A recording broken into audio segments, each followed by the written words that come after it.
अस्सलाम वालेकुम dear students, क्या हाल है आप लोगों के। लॉजिकल रीजनिंग के लेक्चर सीरीज का आज लेक्चर नंबर 2 आपके साथ शेयर किया जा रहा है, जिसमें हम डिस्कस करेंगे जीपी को, ज्योमेट्रिक प्रोग्रेशन। सबसे पहले हम जीपी की जो डेफिनेशन है उसको देखते हैं कि डेफिनेशन में क्या कहा जा रहा है। Geometric progression is a sequence of number in which each term after the first term is obtained by multiplying the previous term by a fixed number जो कि नॉन जीरो हो, उसको हम बोलते हैं कॉमन रेशियो। तो इसको मैं सिंपल वर्ड्स में अगर कहूँ तो हमारे पास जो जीपी होता है वो ये होता है कि 2, 4, 8, 16, 32। देखें आप, इसमें जो हर टर्म है जो कि obtain की जा रही है एक खास नंबर से मल्टीप्लाई होने के बाद, देखें यहाँ पर अगर हम 2 को मल्टीप्लाई करते हैं किससे, 2 को मल्टीप्लाई किया 2 से तो हमारे पास 4 निकल के आया। जब 4 को मल्टीप्लाई किया 2 से तो हमारे पास ये 8 आ गया। 8 से मल्टीप्लाई किया 2, 16, 16 से मल्टीप्लाई किया 2 को तो 32 आया, और 32 को मल्टीप्लाई करेंगे 2 से तो हमारे पास 64 आ जाएगा। तो ऐसे सीक्वेंस को हम बोलते हैं जीपी का सीक्वेंस, ज्योमेट्रिक प्रोग्रेशन। हमने लास्ट वीडियो में देखा था कि अगर हमारे पास ये वाला सीक्वेंस हो 2, 4, 6, 8, 10 तो इसको हम बोलते हैं एपी सीक्वेंस। और जबकि हमारे पास अगर ये सीक्वेंस हो जिसमें हम किसी खास नंबर से मल्टीप्लाई कर रहे हो, जिस तरह ये है 3, हमारे पास अगर हम 4 से मल्टीप्लाई करेंगे तो 12 हो जाएगा, 12 को 4 से मल्टीप्लाई करेंगे तो 48, 48 को 4 से मल्टीप्लाई करेंगे तो 192। तो इस तरह का जो सीक्वेंस होता है जो कि एक टर्म से जिसको हम मल्टीप्लाई करते हैं फिक्स नंबर से। यहाँ पर हमने फिक्स नंबर कौन सा यूज किया है बच्चों, यहाँ पर हमने फिक्स नंबर जो यूज किया है वो 4 है, लेकिन 3 को मल्टीप्लाई किया 4 से 12 आया। 4 को मल्टीप्लाई करते हैं, 12 को मल्टीप्लाई किया 48 से तो 48 आया। 48 को मल्टीप्लाई किया 4 से तो 192 हमें ऑब्टेन हुआ। तो ऐसे सीक्वेंस को हम बोलते हैं जियोमेट्रिक प्रोग्रेशन। अगर आपके सामने मैं कुछ सीक्वेंस रख देता हूं जिसमें आप देखेंगे कि एक खास नंबर से इसको मल्टीप्लाई किया जा रहा है। आपके सामने ये एक सीक्वेंस है, इसको गौर से देखें 2, 4, 8, 16। यहाँ पर देखें हर टर्म जो है जब उसको 2 से हम मल्टीप्लाई करते हैं तो हमारे पास निकल के आ जाती है उसकी नेक्स्ट टर्म, जो कि इस वक्त आपके स्क्रीन पर है। इसी तरह हम इस सीक्वेंस को देखते हैं, इसमें हमने 4 से मल्टीप्लाई किया है हर टर्म को। तो देखा हमारे पास जब 2 को मल्टीप्लाई किया 4 से तो 8 आया, 8 को मल्टीप्लाई किया 4 से तो 32 आया, 32 को मल्टीप्लाई किया 4 से तो 128। तो इस तरह ये सीक्वेंस चल रहा है। अगला सीक्वेंस अगर हम देखें तो वो है 525। और 5 को 5 से मल्टीप्लाई किया तो इसमें हमने बेसिकली 5 से मल्टीप्लाई किया, इसमें हमने 4 से मल्टीप्लाई किया, इसमें 2 से मल्टीप्लाई किया। और याद रखिएगा ये जो हम मल्टीप्लाई कर रहे होते हैं, ये जो आपका फिक्स नंबर होना चाहिए। ये अगर मल्टीप्लाई जो होगा हमारे पास वो अगर एक फिक्स्ड नंबर से होगा और उसके बाद एक सीक्वेंस बन रहा होगा उसको हम बोलेंगे जीपी सीक्वेंस। यहाँ पर एक 2 नंबर जो है फिक्स है, यहाँ पर 4 नंबर फिक्स्ड है और यहाँ पर 5 नंबर फिक्स है, तो इसको हम बोल रहे हैं जीपी ज्योमेट्रिक प्रोग्रेशन। अब जीपी का फार्मूला हम देख लेते हैं, हमारे पास क्या फार्मूला होगा। ये सॉरी यहाँ पर ये जीपी का फार्मूला हम डिस्कस करने लगे हैं। आपके पास है जीपी का फार्मूला स्क्रीन पर आपके सामने, इसको आप देख रहे होंगे। ये हमारे पास जीपी का फार्मूला है, A N is equal to A multiply by R N minus 1। अब इस फार्मूले को थोड़ा सा डीप स्टडी करते हैं कि क्या कहना चाहता है इस फार्मूले में। जो हमारे पास ए होती है वो क्या होता है, वो हमारे पास फर्स्ट टर्म होगी, और हमारे पास जो कि आपके पास जो कि होगा कॉमन रेशो उसको हम आर बोलते हैं। आर भी आपको आगे जाके बताता हूँ क्या होता है। फैक्टर एक टर्म इज मल्टीप्लाई बाय, और जिसको हमने देखा अभी अपने इसमें देखा कि जो फैक्टर हमें मल्टीप्लाई कर था इस ये हमारा R2 हो गया, इधर हमारा R4 हो गया और इधर हमारा R5 हो गया। जिस भी फिक्स नंबर से हम मल्टीप्लाई करते हैं उसको हम कॉमन रेशो मतलब आर बोलते हैं। नंबर ऑफ टर्म्स आपके पास होंगी एन, और ये हमारा पास जो ये वाला एन है इसको हम नंबर ऑफ टर्म्स भी बोलते होते हैं। इसी तरह अब आपके पास स्ट्रक्चर ऑफ, हम अगर जीपी का देखें कि हमें ये टर्म स्ट्रक्चर क्या होगा जीपी का, तो वो आपके सामने है। अगर हमारे पास एक टर्म होगी तो उसको हम बोलेंगे इस तरह। अब देखें 2, ये एक टर्म है हमारे पास, तो इसी तरह हमारे पास सेकंड टर्म क्या होगी। सेकेंड टर्म हमारे पास होगी A multiply by are. Are हमारे पास क्या था, एक वो फिक्स नंबर जिससे हम मल्टीप्लाई करते हैं। जहां पर हमारे पास अगर r इज इक्वल टू 3 होगा तो 2 को जब मैं 3 से मल्टीप्लाई करूंगा तो क्या हो जाएगा, 6 हो जाएगा। जहां पर देखें a मल्टीप्लाई बाय r का स्क्वायर है। थर्ड टर्म हमारे पास क्या होगी, 6 को मल्टीप्लाई करेंगे 3 से तो ये 18 हो जाएगा। इसी तरह अगर हमारे पास फोर्थ टर्म हमें मालूम करनी पड़ेगी तो हमारे पास जो स्ट्रक्चर होगा जीपी का वो इस तरह से होगा, a मल्टीप्लाई बाय आर की क्यूब। और इसी तरह हमने एपी में भी देखा था कि हमें जब अगर वैल्यू मालूम करनी हो कि हमें 15 टर्म की वैल्यू मालूम करनी हो जीपी के अंदर तो हमारा पास फार्मूला आ जाएगा ए मल्टीप्लाई बाय आर की पावर 14। इसी तरह अगर आपसे कोई कहता है कि आप मालूम करके दें हमें 25th टर्म, 25th टर्म का फार्मूला क्या होगा, ए मल्टीप्लाई बाय आर की पावर 24। तो इस तरीके से हमारा जो स्ट्रक्चर है वो बन रहा होता है जीपी के अंदर। तो आगे चलते हैं कि एग्जाम में आपसे किस तरह के सवालात पूछे जा सकते हैं, उनको हम स्टडी करते हैं। कि आपके पास अगर एक क्वेश्चन है कि फाइंड करें 8 टर्म, इस एक सीक्वेंस आपको दिया गया है कि 3 6 12 24, इसकी 8 टर्म क्या होगी। तो डियर स्टूडेंट्स जहां पर हम लिखेंगे 8 term is equal to A multiply by R की पावर 7। जैसे हमने ये लिखा तो हमारे पास इसका आंसर क्या निकलेगा।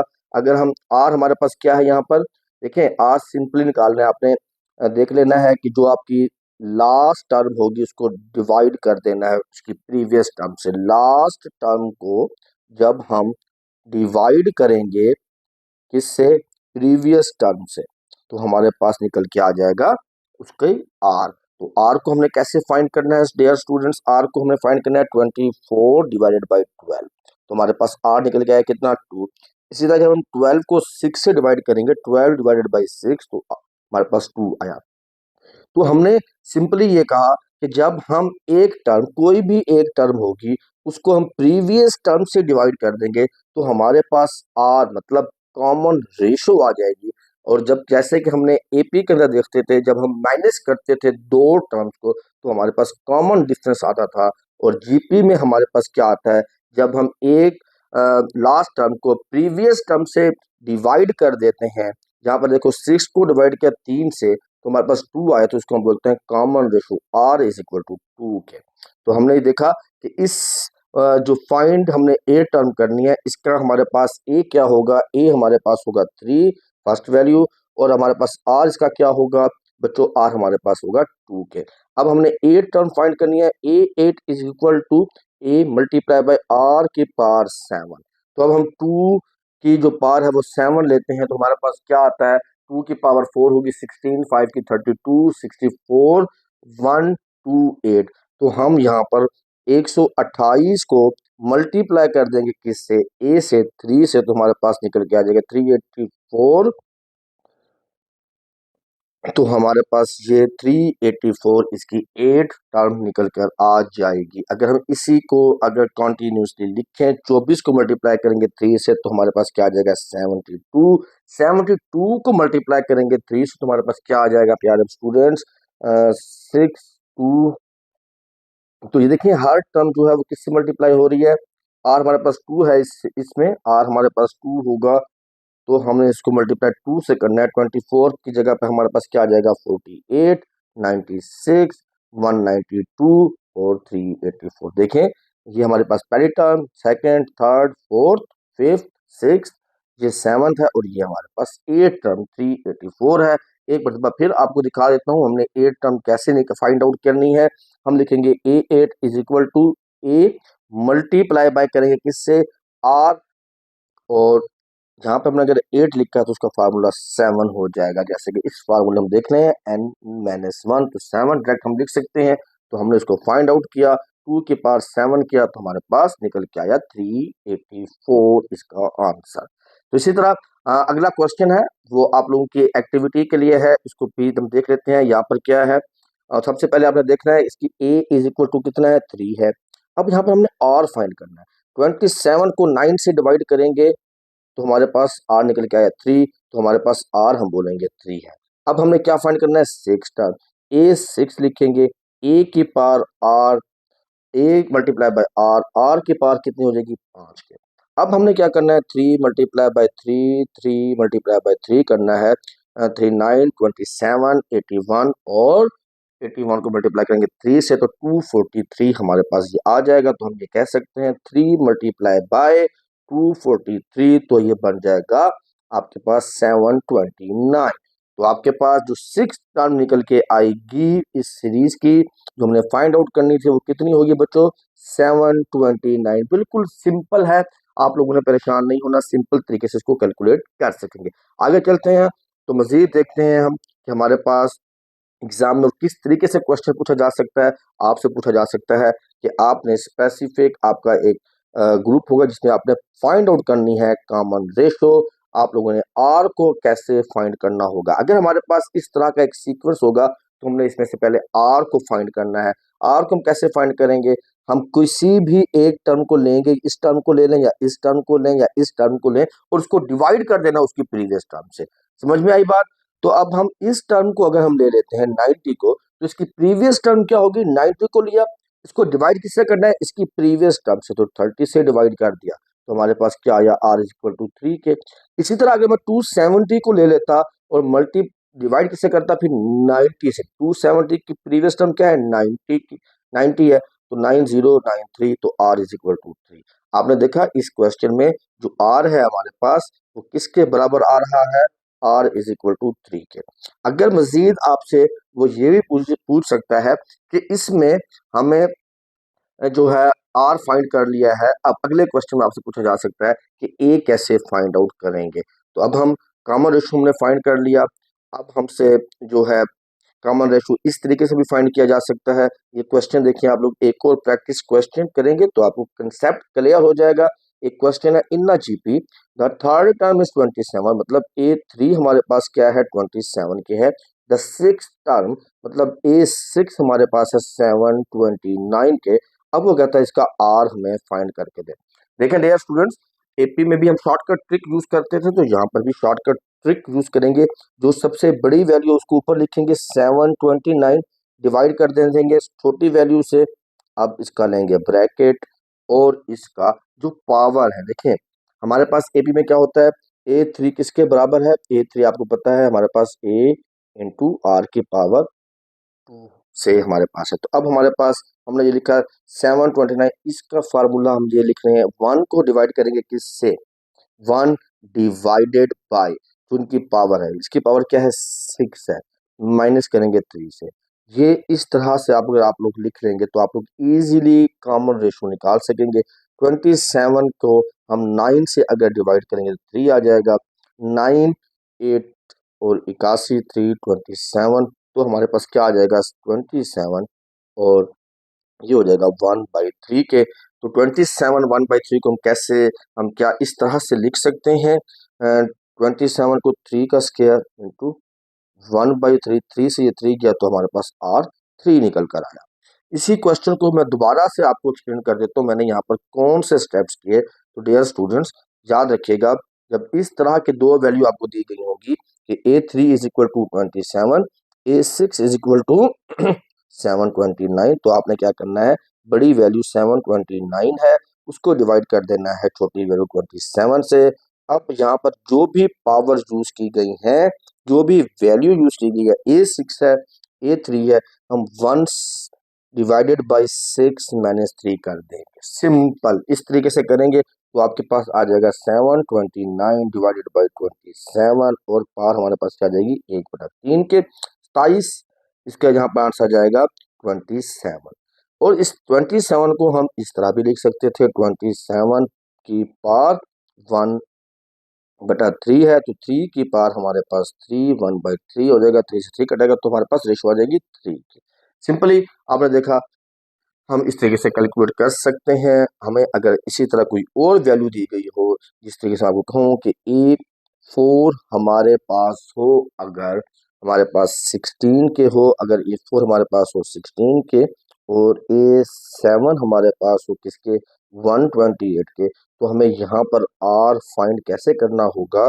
तो डियर स्टूडेंट इसको भी हम इसी तरीके से करेंगे, 122 को डिवाइड कर देंगे 16 से। अब देखें कौन सी पावर यूज हो गया, 1 को 1 से हम डिवाइड करेंगे किससे, पावर लिखेंगे 7 माइनस 4 के। तो हमारे पास क्या आ जाएगा, इसको हम इस तरीके से भी लिख सकेंगे 128 डिवाइडेड बाई 16। अब हम इसको इस तरह से लिखें अगर 1 डिवाइडेड बाई 3 के, 16 है यहाँ पर, तो 2 4 एकम 4, 3 2 32 हो गया, 4 एकम 4 8 3। तो अब हमारे पास क्या निकल के आया, इसको हमने मजीद सिंप्लीफाई किया तो हमारे पास आ गया है 8 की पावर 1/3। तो मजीद इसको हम इस तरह लिख सकते हैं, 2 का क्यूब लेंगे और इसको डिवाइड कर देंगे 1/3 से, 3 से 3 ये कैंसिल हुआ तो r इज इक्वल टू 2 के। तो इस तरह से हम इजीली कॉमन रेशो को फाइंड आउट कर सकते हैं।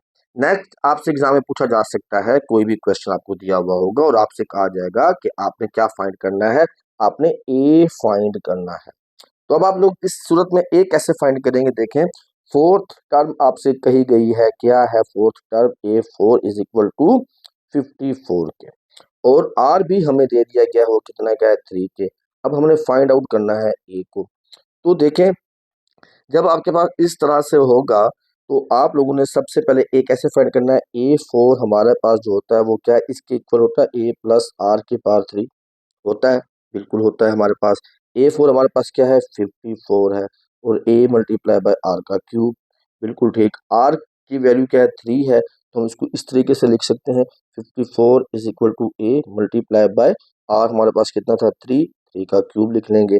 54 is equal to a multiply by 27 के, तो a is equal to 54 divide by 27, तो ये हमारे पास क्या आ जाएगा बच्चों, तो ये हमारे पास आ जाएगा 2 के। तो आपको ये स्टेप्स देखें आप कि हमारे पास A4 इज इक्वल टू ए की पावर आर के क्यूब होता है, 54 आर का क्यूब हुआ, ए इज इक्वल टू 2 हमने फाइंड आउट कर लिया। तो इसीलिए हम इस तरीके से फाइंड आउट कर सकते हैं ए को।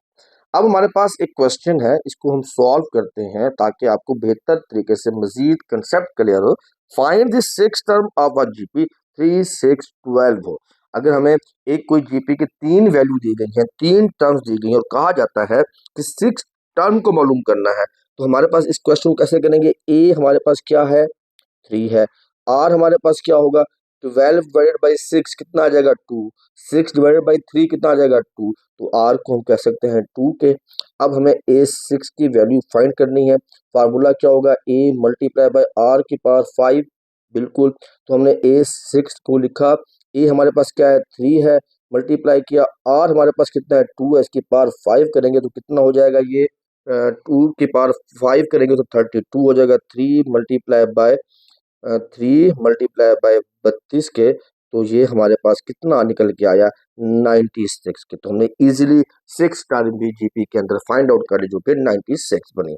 अगला क्वेश्चन देखते हैं जो हमसे पूछा जा सकता है, वो जो पूछा जा सकता है कि what is the common ratio of GP when sequence is 15 30 60 120। तो अब हमें दोबारा से कॉमन रेशियो कैसे फाइंड आउट करनी है स्टूडेंट्स, हमने कॉमन रेशियो का इजीली फार्मूला पढ़ा था कि हमने किसी भी एक टर्म को लेंगे, मैं इस टर्म को ले लेता हूं और इस टर्म को मैंने क्या करना है कॉमन रेशियो में डिवाइड करना है, डिवाइड करना है किससे, प्रीवियस टर्म से। 60 की प्रीवियस टर्म 30 होगी, तो मैं 60 को डिवाइड करूंगा 30 से तो 2 आया, 120 को डिवाइड किया 60 से तो 2 आया, 30 को डिवाइड किया 15 से तो भी 2 आया। तो मैं कह सकता हूँ कॉमन रेशियो हमारे पास यहाँ पर जो निकल के आई वो r इज इक्वल टू 2 के है। इजी क्वेश्चन होते हैं जीपी में। अब हम बात करते हैं एक और क्वेश्चन हमारे पास है, in the GP sequence 6 term जो है वो 960 है, 6 टर्म हमारे पास क्या है 960, हम ये कह सकते हैं 4 टर्म क्या है वो 240 है, हमारे पास A4 इज इक्वल टू 240 के, 6 term A6 is equal to 960 के। अब हमने फाइंड आउट क्या करना है, find what is the value of first term. अब हमें यहाँ पर A1 फाइंड करना है। A1 फाइंड करने से पहले हमें मालूम होना चाहिए आर हम कैसे फाइंड करेंगे, देखें आर को हम इस तरीके से फाइंड आउट कर सकते हैं 960 डिवाइडेड बाई 240 के, और हमारे पास ये पावर्स कितनी है 1 डिवाइडेड बाई 6 माइनस 4 के, तो हमारे पास ये आ जाएगा क्या 960 डिवाइडेड बाई 240, तो इसको हम लिखेंगे पावर में 1/2 के।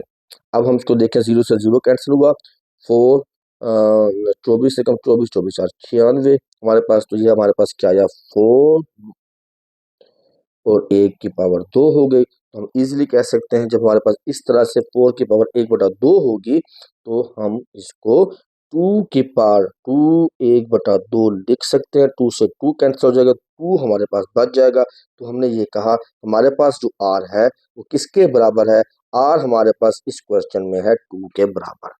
तो जैसे ही हमारे पास ये r निकल के आया 2 के, तो अब हमने मजीद क्या करना है, हमने r मालूम कर लिया है। तो हमें बताया गया था r हमारे पास 2 हो गया। अब हमने क्या करनी है, किसकी वैल्यू पता करनी है, a की वैल्यू पता करनी है। अब हम एक इक्वेशन जनरेट करेंगे, a4 is equal to a multiply by r की पावर 3 के। a4 किसके बराबर है, 240 के बराबर है। तो हम ये कह सकते हैं a की power r3 is equal to 240, लिख सकते हैं इसको ऐसे जीपी में। तो अब हमें R3 की वैल्यू क्या है, R हमारे पास क्या है, 2 है। A मल्टीप्लाई बाय R की पावर कितनी है, R2 की पावर 3 है, इज इक्वल टू 240। तो इसी तरह जब हम इसको मजीद सिंप्लीफाई करेंगे तो हमारे पास आ जाएगा क्या कि A मल्टीप्लाई बाय 2 की पावर 3 होगी तो क्या हो जाएगा, वो 8 हो जाएगा, बराबर है 240 के। तो हम A बराबर है 240 डिवाइडेड बाई 8। 8 को जब मल्टीप्लाई करेंगे, सिंप्लीफाई करेंगे तो हमारे पास निकल के आएगा A इज इक्वल टू 30 के। तो ये आपने देखा कि आपके पास इसमें A जो है वो 30 के इक्वल निकल के आ रहा है। सबसे पहले हम क्या करेंगे, R की वैल्यू फाइंड करेंगे। R की वैल्यू फाइंड करने के बाद हम कोई एक इक्वेशन बनाएंगे। ये मैंने एक इक्वेशन बनाई A4 वाली। तो इस इक्वेशन के अंदर मैंने r की वैल्यू भी पुट कर दी। तो हमने इजीली जब इसको सिंप्लीफाई किया तो a की वैल्यू 30 इजीली निकल कर आ गए। अगला क्वेश्चन देखते हैं हमारे पास क्या है कि एक सीक्वेंस हमें दिया गया है जिसके अंदर हमें जो है 2 6 18 4 86 what is the number of term in the geometric progression, कि इसके हमें क्या करना है, नंबर ऑफ टर्म्स बताने हैं कि 2 6 18 486 तक हमारे पास कितने n होंगे, n फाइंड करना है। तो सबसे पहले हमारे पास a क्या है बच्चों, a इसमें क्या है, 2 है। r हमारे पास क्या है, कॉमन रेशियो, अगर हम इसको फाइंड करना हो तो हमने 18 को डिवाइड किया 6 से तो क्या आया, 3 आया। 6 को डिवाइड किया 2 से तो क्या आया, 3 आया। तो ये हमारे पास फाइंड आउट हो गया है। अब हमें नंबर ऑफ टर्म्स मालूम करनी है इसकी। तो हमारे पास जीपी का फार्मूला क्या होता है, A N is equal to a की पावर आर एन माइनस 1। तो ये हमारे पास होता है। तो अब हमने इसकी मदद से जो है अपनी जो है नंबर ऑफ टर्म्स जो है वो मालूम करने हैं। इसको मजीद जब सिंप्लीफाई करेंगे तो ए एन तो हमें मालूम, ए एन हमें मालूम है, क्या है हमारे पास ए एन, तो ए एन हमारे पास मालूम है, वो है आपके पास बेसिकली 486 इज इक्वल टू किसके हो जाएगा, ए हमारे पास 2 है, मल्टीप्लाई करेंगे 3 की पावर n माइनस 1 से। और इस क्वेश्चन को आगे जब हम मजीद सिंप्लीफाई करेंगे तो हमारे पास क्या आ जाएगा इसका आंसर, तो इसका आंसर हमारे पास 6 निकल कर आएगा। 486 को जब हम 2 यहाँ पे मल्टीप्लाई हो रहा है, इसको इस साइड पे लेके जाएंगे तो कितना हो जाएगा, 143 हो जाएगा। और इसी तरह इसको जब हम मजीद कैलकुलेट करेंगे 3 की पावर n माइनस 1, तो जब इसको मजीद सिंप्लीफाई करेंगे तो हमारे पास इसका आंसर 6 निकल के आ जाएगा। तो हम ये कह सकते हैं कि इस सीक्वेंस का जो है हमारे पास क्या आंसर होगा, 6 होगा। 18 को मल्टीप्लाई किया हमने किससे, 54 आ गया। 54 को जब हम 3 से मल्टीप्लाई करते हैं तो क्या आता है हमारे पास, 162। और जब हम 162 को मल्टीप्लाई करते हैं 3 से तो हमारे पास आता है 486। तो हमने देखा कि ये सीरीज हमारी कैसे बन गई, 54 182, 1 2 3 4 5 और ये 6। तो बिल्कुल इजीली 6 हमने इसका आंसर फाइंड आउट कर लिया। अगला क्वेश्चन देखते हैं हम, सम ऑफ जियोमेट्रिक प्रोग्रेशन। ये हमारे पास सम से रिलेटेड एक कंसेप्ट है कि जियोमेट्रिक प्रोग्रेशन में सम कैसे हमें फाइंड आउट करना होगा। तो इसके लिए दो फार्मूले होते हैं, दो फार्मूले होते हैं। क्यों होते हैं दो फार्मूले, जब हमारे पास कॉमन रेशो क्या, आर, आर हमारे पास अगर एक से ज्यादा होगा, मतलब आर की वैल्यू जो होगी अगर वो ग्रेटर होगी किससे, आर की वैल्यू अगर हमारे पास होगी किससे ग्रेटर होगी आर की वैल्यू, स्टूडेंट्स आर की वैल्यू हमारी होगी अगर ग्रेटर देन 1 तो हम ये वाला फार्मूला जो है वो पुट करेंगे। और अगर हमारे पास आर की वैल्यू लेस देन 1 होगी तो हम ये वाला फार्मूला जो है यूज करेंगे। और ये क्यों यूज करते हैं, कैसे यूज किया जाएगा, इसके बारे में आपको बताता चलता हूँ। देखें, जब आपके पास ज्योमेट्रिक प्रोग्रेशन इस तरह से होगा 4, 12, 36, तो यहाँ पर आर की जाए है R3 है, मतलब आर क्या है, आर एक से ज्यादा है, तो हम ये वाला फार्मूला यूज करते हैं। और ये फार्मूला हम कब यूज करेंगे, जब आपके पास जो है सीरीज इस तरीके से होगी 48, 24, 12। तो यहाँ पर हमारे पास आर क्या है, यहाँ पर आर हमारे पास क्या है, 0.5 है, मतलब 1/2 है, तो एक से कम है, तो उस सूरत में हम ये वाला फार्मूला जो है वो यूज करते होते हैं। ठीक हो गई। तो अब हम अगला क्वेश्चन देखेंगे और देखें कौन सा फार्मूला हमें यहाँ पर पुट करना पड़ रहा है। तो डियर स्टूडेंट्स, ये क्वेश्चन ज्योमेट्रिक प्रोग्रेशन सम से रिलेटेड क्वेश्चन है।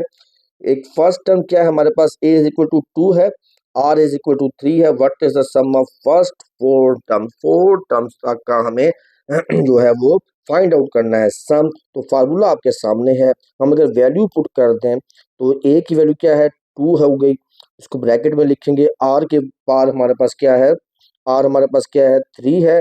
n हमारे पास क्या है, फाइंड आउट कर लिया, 4 है हमारे पास। -1 करेंगे, उसको डिवाइड कर देंगे, r हमारे पास कितना है, 3 है, और -1। तो अब हमने देखा 3 की पावर हमारे पास, 3 को अगर हम 4 से मल्टी 3 की पावर अगर 4 होगी तो क्या बन जाएगा, 3 मल्टीप्लाई बाय 3 ये 9 होता है। फिर 9 मल्टीप्लाई बाय 3 करेंगे तो 27, 27 मल्टीप्लाई बाय 3 करेंगे तो ये 81। तो हमारे पास इसको हम सिंप्लीफाई करेंगे तो ये निकल आएगा 2 इंटू 81 -1 डिवाइडेड बाई 2 के। तो इसको मजीद जब सिंप्लीफाई करते हैं तो ये हो जाता है 2 इंटू 80 मल्टीप्लाई बाय 2 के, 2 से ये 2 गया तो 80 हमारे पास निकल के आता है इसका सम। अब हम इस वैल्यू को क्रॉस चेक करते हैं, क्या हमारे पास ये बिल्कुल ठीक निकल के आता है। तो अगर हमारे पास 2 हो, हमारे पास फर्स्ट टर्म कॉमन रेशो 3 होगी, तो 2, 6, 18, 54, इसको हम सम करते हैं, 2 और 6 8, 26, यस 80 हमारे पास निकल कर आता है इसका सम इजीली। फार्मूला दोबारा आपको करके दिखा देता हूँ। हमने सिंपली क्या काम किया, ए की जगह पे वैल्यू लिखी क्या, 2, इसको ब्रैकेट में लिखा हमने, आर की वैल्यू क्या थी, 3, इसकी पावर कितनी थी, 4 की, -1 डिवाइडेड बाई r-1 के। r-1 हमारे पास क्या है, 3 -1 है, तो हमने इसको कैलकुलेट किया, सिंप्लीफाई किया, तो हमारे पास निकल के आया 81 -1 डिवाइडेड बाई 2 के। तो ये 80 हो गया, 2 से 2 गया, 80 हमारे पास आंसर बचा इसका। अगला क्वेश्चन आपके पास ज्योमेट्रिक प्रोग्रेशन का है, वो देखते हैं हम। In a GP 128, 64, 32, what is the sum of sixth term. तो सिक्स टर्म का हमें सम मालूम करना है, और यहाँ पर हमारे पास आर ए क्या निकलेगा बच्चों, ए हमारे पास निकला 128 के, और हमारे पास आर क्या निकलेगा यहाँ पर स्टूडेंट्स, आर हमारे पास निकलेगा 32 को जब हम डिवाइड करेंगे 64 से, तो हमारे पास क्या निकला, 1/2 के। तो आर 1/2 है। आपने देखा 1/2 है, मतलब एक से कम है, तो इसलिए अब हम यहाँ पर जो है अपना कौन सा फार्मूला लगा रहे हैं, जो हमने लास्ट टाइम देखा था, हमने अब ये वाला फार्मूला लगाया है यहाँ पर। अब हम ये वाला फार्मूला यूज कर रहे हैं, क्यों, देखें इसकी लॉजिक भी अभी आपको समझ आ जाएगी कि ये फार्मूला हम क्यों यूज कर रहे हैं। यहाँ पर ए की वैल्यू कितनी है हमारे पास, 128 इंटू 1 माइनस आर कितना है हमारे पास स्टूडेंट्स, 1/2 है, 1/2 की पावर n करेंगे, इसको डिवाइड कर देंगे किससे, डिवाइड कर देंगे 1 - 1 डिवाइडेड बाई 2 के। तो इसको जब हमने मजीद सिंप्लीफाई करेंगे तो हमारे पास क्या निकल के आएगा स्टूडेंट्स, इसको मजीद सिंप्लीफाई करने से हमारे पास इसका आंसर क्या निकल के आएगा, इसको मजीद सिंप्लीफाई करते हैं, 1 माइनस, तो 128 1 माइनस आर की पावर हमारे पास कितनी थी, n थी, n हमारे पास 4 है, तो यहाँ पर हमने लिखा 1 माइनस आर, आर हमारे पास था 1 डिवाइड बाई 2, इसकी पावर 4 के।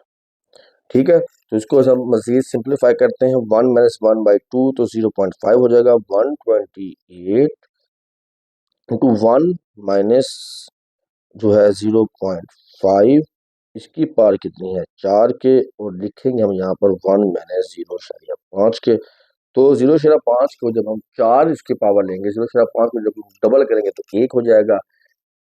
तो इसी तरह जब हम 1 की 0.5 मल्टीप्लाई बाय 0.5 हो जाएगा, तो ये हमारे पास क्या हो जाएगा, तो इसको हमने 0.5 की पावर अगर 4 लेंगे तो 2 हो जाएगा, तो यहाँ पर बचेगा 1 है। यहाँ पे क्या बचेगा, 1 हमारे पास इसका बच जाएगा। 128 इंटू 1 डिवाइडेड बाई 0.5। ठीक है स्टूडेंट्स, तो इसको जब हमने मजीद सिंप्लीफाई करेंगे तो आपके पास जो आंसर है देखें 64 16, तो हमारे पास क्या आ जाएगा, 32 डिवाइडेड बाई 1/2 करेंगे तो 16, 16 को डिवाइडेड बाई 2 करेंगे तो 8, और ये 4 हमारे पास इसका आंसर आ जाएगा। उसको हमने तमाम स्टेप्स को सिंप्लीफाई कर लेना है, फार्मूले में पुट कर देंगे। दोबारा आपको दिखा देता हूँ कि अब हम इसको कैलकुलेट करेंगे तो हमारे पास इसका आंसर 4 निकल कर आएगा। ए हमारे पास 128 हो जाएगा। फार्मूले को पुट करते हैं, फार्मूले को पुट करते हैं 1 माइनस आर, हमारे पास कितना निकल के आया था यहाँ पर 1/2, उसकी पावर हमारे पास कितनी होगी 4 के, तो 1/2 एन मतलब हमारे पास 4 आ गया, और उसको डिवाइड कर देंगे 1 माइनस 1/2 के, तो हमारे पास जो आंसर निकल के आएगा वो 4 निकल के आएगा। अगला चलते हैं सम टू इन्फिनिटी वाला कंसेप्ट देखते हैं स्टूडेंट, कि सम ऑफ इन्फिनिटी एक सीरीज आपको दी होगी इस सूरत में, इन अ जियोमेट्रिक प्रोग्रेशन 5 2.5 1.25 अगर चलती जा रही है सीरीज, उसका सम ऑफ इन्फिनिटी क्या होगा। सम ऑफ इन्फिनिटी का फार्मूला है 1 डिवाइडेड बाई आर माइनस 1 के। तो इसको हम अब हल करने की कोशिश करते हैं। ए हमारे पास क्या निकलेगा स्टूडेंट्स, यहाँ पर 5 है। आर हमारे पास क्या निकला 1/2 के, तो हम कह सकते हैं कि 5 डिवाइडेड बाई 1 माइनस आर कर देंगे हम इसको, 1 माइनस आर। फार्मूला हमारे पास सॉरी जो इन्फिनिटी का होगा स्टूडेंट्स वो होगा ए डिवाइडेड बाई 1 माइनस आर के। 1 माइनस आर किया हमने तो 5 डिवाइडेड बाई 1 माइनस 1/2 आ जाएगा। तो 1 माइनस 1/2 जब हमारे पास आ जाएगा तो हम इसका इजीली जो है फाइंड आउट कर सकेंगे सम। तो 5 जब ऊपर चला जाएगा 2, यहाँ पर जाकर मल्टीप्लाई करेगा 2 से, तो हमारे पास r इज इक्वल टू 10 हो जाएगा। तो इसका हम ये कह सकते हैं हमारे पास जो सम होगा वो 10 के बराबर आया। इसको मजीद आपको एक दफ़ा दिखा देता हूँ। हमारे पास सम का फार्मूला जो होता है वो होता है sum of infinity A divided by 1 minus R के। तो इसको ए इज इक्वल टू 5 है, आर इज इक्वल टू हमारे पास कितना है 1 डिवाइडेड बाई 2 हो गया। तो ए 5 डिवाइडेड बाई 1 माइनस 1/2, ये 2 जो है जब ऊपर जाएगा तो मल्टीप्लाई हो जाएगा, 1 से 1 कट जाएगा, तो हम इसको लिख सकते हैं sum of infinity is equal to 10। इसके बाद आपके पास हमारे पास कोई क्वेश्चन नहीं है। आपको आपकी जो है समरी जो है इस लेक्चर की वो रिवाइज करा देता हूँ कि हमने ज्योमेट्रिक सीक्वेंस देखा। ज्योमेट्रिक सीक्वेंस कौन सा होता है कि एक टर्म है, उसके बाद जो एक टर्म आएगी 8 होगा, वो किससे ऑब्टेन की जाएगी, एक फिक्स नंबर से मल्टीप्लाई होने के बाद। जहां पर फिक्स नंबर क्या था 2 था। अब इसी तरह 8 से हमारे पास नेक्स्ट टर्म अगर 16 है, तो यहाँ पर फिक्स नंबर क्या है 2, उससे क्या रिलेशन मल्टीप्लाई हो रहा है। तो हम कह सकते हैं ऐसा सीक्वेंस जिसके अंदर हर टर्म जो है ऑब्टेन की जा रही है after multiply by a fix number, उसको हम बोलते हैं जीपी का सीक्वेंस।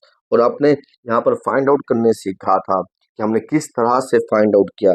हमसे एग्जाम में जो है पूछा जा सकता है एन टर्म क्या होगी, हमसे पूछा जा सकता है ए कैसे फाइंड करना है जीपी में, हमसे पूछा जा सकता है कॉमन रेशो कैसे फाइंड करनी है, हमें इनका सम भी पूछा जा सकता है। तो आने वाले वीडियोस में मैं आप लोगों के लिए और एमसीक्यूज लेकर आऊंगा प्रैक्टिस के लिए, ताकि आप लोग एपी एंड जीपी के कंसेप्ट से मुकम्मल तौर के ऊपर जो है वो मास्टर हो सके। तो आने वाली वीडियोस में आपको लॉजिकल रीजनिंग के बाकी जो टॉपिक्स हैं हमारे, जो कि हमारे हॉट टॉपिक्स हैं, उनके बारे में भी आपको मजीद डिटेल से पढ़ाया जाएगा, जिसमें कोर्स ऑफ एक्शन होगा।